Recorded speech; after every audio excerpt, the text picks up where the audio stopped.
Hello everyone, এটা হচ্ছে বায়োলজির second class এবং ফার্স্ট ক্লাসে আমরা জেনেছিলাম প্রথমে সেলের ভেতরে যে মেন তিনটা পার্ট, যেমন হচ্ছে কোষ পর্দা, সাইটোপ্লাজম আর নিউক্লিয়াস সম্পর্কে আমরা সম্পূর্ণ ধারণা দিয়েছিলাম যে নিউক্লিয়াসের ভিতরে কি আছে, মানে ক্রোমোজোম যেমন আছে, তারপরে হচ্ছে ক্রোমোজোমের ভিতরে আছে ডিএনএ এর ভিতরে আছে জিন, তাদের কাজ কি সবারই কাজ আমরা আলোচনা করেছিলাম। সাইটোপ্লাজমের কাজ আলোচনা করেছিলাম, কোষ পর্দার কাজ আলোচনা করেছিলাম। আজকে আমরা এই সেকেন্ড ক্লাসে জানবো কোষের ভেতরে থাকা mitochondria, ribosome, endoplasmic reticulum, lysosome, plastid আর সেন্ট্রোজোম বা সেন্ট্রিওল সম্পর্কে সম্পূর্ণ, মানে কে কি কাজ করে। যেমন হচ্ছে ফার্স্ট যেটা, সেটা হচ্ছে মাইটোকন্ড্রিয়া। মাইটোকন্ড্রিয়া যখন আমরা সেলের চিত্র দেখব তখন আমরা দেখব মাইটোকন্ড্রিয়াকে একটু ক্যাপসুল টাইপের দেখায়, যেরকম আমরা ক্যাপসুল ওষুধের সময় খাই, এই ক্যাপসুল টাইপের মাইটোকন্ড্রিয়াকে দেখাই। এই মাইটোকন্ড্রিয়া কি কাজ করে? মাইটোকন্ড্রিয়া এটিপি উৎপন্ন করে। আমরা যে খাবার খাই সেই খাবার থেকে শক্তি সংগ্রহ করাই এই মাইটোকন্ড্রিয়ার কাজ। তাই এই মাইটোকন্ড্রিয়াকে পাওয়ার হাউস বলা হয়, কোষের পাওয়ার হাউস বলা হয় বা শক্তি ঘর বলা হয়। এখানে কোষের সমস্ত শক্তি সঞ্চয় করে রাখে। আমরা যখন কোষের চিত্র দেখব তারপর দেখতে পাবো 2 নম্বর চিত্র রাইবোজোম, বা কোষের মধ্যেই আছে, তো আমরা ফার্স্ট সেকেন্ড করে বলছি সুবিধার জন্য। সেকেন্ড আমরা যদি ধরি রাইবোজোম, রাইবোজোম কি কাজ করে? রাইবোজোমের কাজ হচ্ছে প্রোটিন তৈরি করা। আমরা যে কোষের যে বা শরীরে যত প্রোটিন তৈরি হয়, এই রাইবোজোম সমস্ত প্রোটিন তৈরি করে এবং সারা কোষে ছড়িয়ে দেয়। মানে রাইবোজোম এরকম, ধরো কোন একটা এরকম টাইপের হলো, এখানে প্রোটিন তৈরি হলো, আর এটা সম্পূর্ণ ধরো কোষ, এটা গোল আকৃতির বোর্ডটা ধরো সম্পূর্ণ কোষ, এখানে তৈরি করলো, তৈরি করে কি করলো, সম্পূর্ণ কোষের মধ্যে ছড়িয়ে দিল। আর কোষের মধ্যে ছড়িয়ে দিল কিভাবে? আমরা সাইটোপ্লাজম যে তরলটা দেখেছিলাম কোষের মধ্যে, যেটা হচ্ছে পরিবহনে সাহায্য করে, যেটা তরল না, জেলির মতো আর কি, যে প্রত্যেকটা, যেমন যে মাইটোকন্ড্রিয়া, রাইবোজোম প্রত্যেকটা জিনিসকে নিজে নির্দিষ্ট জায়গায় মানে অবস্থান করতে সাহায্য করছে, জেলির মতো। তো রাইবোজোমের তো কি কাজ দেখলাম, রাইবোজোম কি প্রোটিন তৈরি করে, রাইবোজোম প্রোটিন তৈরি করে এবং সম্পূর্ণ কোষের মধ্যে ছড়িয়ে দেয়। তারপর আমরা দেখব এন্ডোপ্লাজমিক রেটিকুলাম। এন্ডোপ্লাজমিক রেটিকুলামকে আমি শর্টকাটে লিখেছি, ইয়ার দিয়ে লিখেছি এন্ডোপ্লাজমিক রেটিকুলাম। তো এন্ডোপ্লাজমিক রেটিকুলাম দুই প্রকারের হয়, এটা হচ্ছে রাফ, যেটা হচ্ছে অমসৃণ, আর হচ্ছে স্মুথ, যেটা হচ্ছে মসৃণ। রাফ এন্ডোপ্লাজমিক রেটিকুলাম এই রাইবোজোমের গায়ে লেগে থাকে, রাইবোজোমের সঙ্গে প্রোটিন সংশ্লেষে কাজ করে। এই রাফ এন্ডোপ্লাজমিক রেটিকুলাম, যেটা হচ্ছে অমসৃণ এন্ডোপ্লাজমিক রেটিকুলাম, এই রাইবোজোমের গায়ে লেগে থাকাই, মানে লেগে থাকে বা রাইবোজোমের সঙ্গে গায়ে লেগে থাকে এবং রাইবোজোমের সাথে কি কাজ করে? প্রোটিন সংশ্লেষে কাজ করে। তারপর হচ্ছে স্মুথ এন্ডোপ্লাজমিক রেটিকুলাম।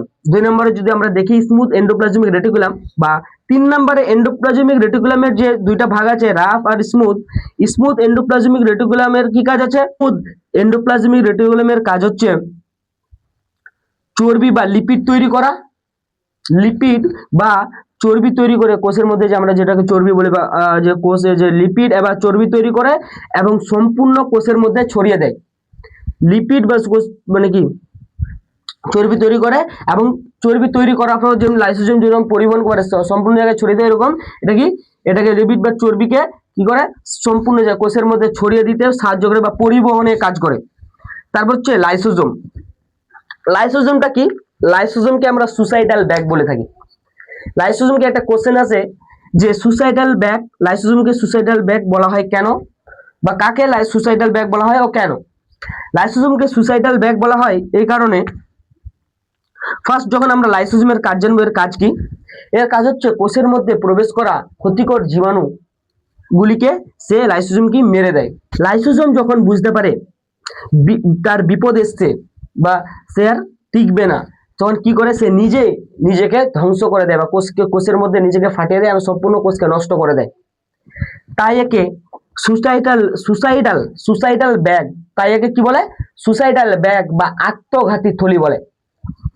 তার 5 নম্বরে দেখি, এটা তো 4 নম্বরে আমরা লাইসোজোম পড়লাম।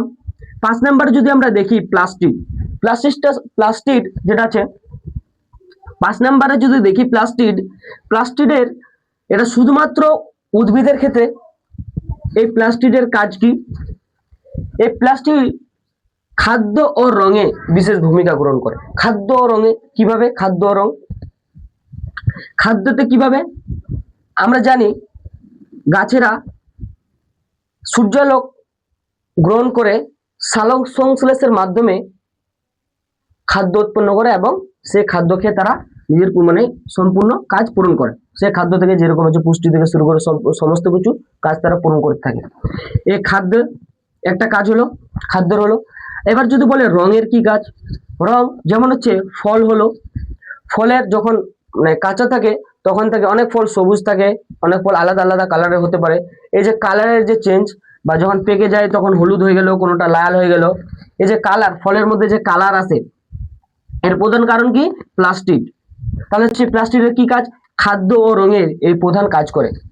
প্লাস্টিকের মধ্যে লিউকোপ্লাস্ট নামে এক ধরনের জিনিস পদার্থ থাকে, সেটা কি করে? খাদ্য সঞ্চয় করে রাখে। মানে প্লাস্টিকের মধ্যে এক প্রকার লিউকোপ্লাস্ট নামে পদার্থ থাকে, সে কি করে? খাদ্য সঞ্চয় করে। তাহলে প্লাস্টিকের প্রধান কি কাজ পেলাম? এর হচ্ছে খাদ্য ও রঙে এক নাম্বার মানে প্রধান ভূমিকা পালন করে। তার মধ্যে লিউকোপ্লাস্ট মানে খাদ্য সঞ্চয় করে, লিউকোপ্লাস্ট নামে পদার্থ। আর হচ্ছে ক্লোরোপ্লাস্ট, যেটা ক্লোরোপ্লাস্ট, ওটা কি করে? সালোক সংশ্লেষ করে। ক্লোরোপ্লাস্ট কি করে? সালোক সংশ্লেষ করে। এটা কিন্তু মনে রাখবে, এটা তো সবাই জানে। ক্লোরোপ্লাস্ট সালোক সংশ্লেষ করে, লিউকোপ্লাস্ট কি করে? খাদ্য সঞ্চয় করে। এই তিনটাই হচ্ছে প্লাস্টিকের প্রধান কাজ। তারপর হচ্ছে সেন্ট্রোজোম, এটা শুধুমাত্র অ্যানিমেলের ক্ষেত্রে। সেন্ট্রোজোম কিভাবে দেখতে হয়? সেন্ট্রোজোমকে যদি আমরা মানে সেন্ট্রোজোমটা এইভাবে দেখতে হয়, এরকম গোল হয়, এইভাবে হয়, আর এরকম এরকম কাটা কাটা থাকে, এরকম এরকম মানে কাটা কাটা থাকে, এরকম সেন্ট্রোজোমটা এরকম কাটা কাটা থাকে। তো সেন্ট্রোজোমকে যদি আমরা কাটি তাহলে গোল একটা চাকতির মতো দেখাবে। তো সেন্ট্রোজোম শুধুমাত্র প্রাণীদের ক্ষেত্রে থাকে। সেন্ট্রোজোম শুধুমাত্র কি করে? প্রাণীদের মধ্যে থাকে। এর কাজ হচ্ছে স্পিন্ডাল তন্ত্র তৈরি করা, স্পিন্ডাল তন্ত্র তৈরি করা এর হচ্ছে প্রধান কাজ। এবার আমরা এই জিনিসটা আমরা ভুলে গেছিলাম, এটা হচ্ছে দিলাম 7 নম্বরে। এটা হচ্ছে ভ্যাকুয়াল। এই ভ্যাকুয়াল হচ্ছে উদ্ভিদীয় থাকে, প্রাণীতেও থাকে। এই শুধুমাত্র সেন্ট্রোজোম আর প্লাস্টিকের মধ্যে, এটা সেন্ট্রোজোম শুধুমাত্র হচ্ছে প্রাণীদের ক্ষেত্রে, আর প্লাস্টিক শুধুমাত্র হচ্ছে উদ্ভিদের ক্ষেত্রে। এবার যদি আমরা 7 নম্বরে এটা দিয়ে যদি দেখি যে ভ্যাকুয়াল কি, ভ্যাকুয়াল তো হচ্ছে একবার গহ্বর, যেটা উদ্ভিদের ক্ষেত্রে হচ্ছে বড় হয় আর প্রাণীদের ক্ষেত্রে ছোট হয়। উদ্ভিদের ক্ষেত্রে বড় হয়, প্রাণীদের ক্ষেত্রে কি হয়? এরকম ছোট আকৃতির হয়। তারপরে কি হয়? ভ্যাকুয়ালে কি থাকে?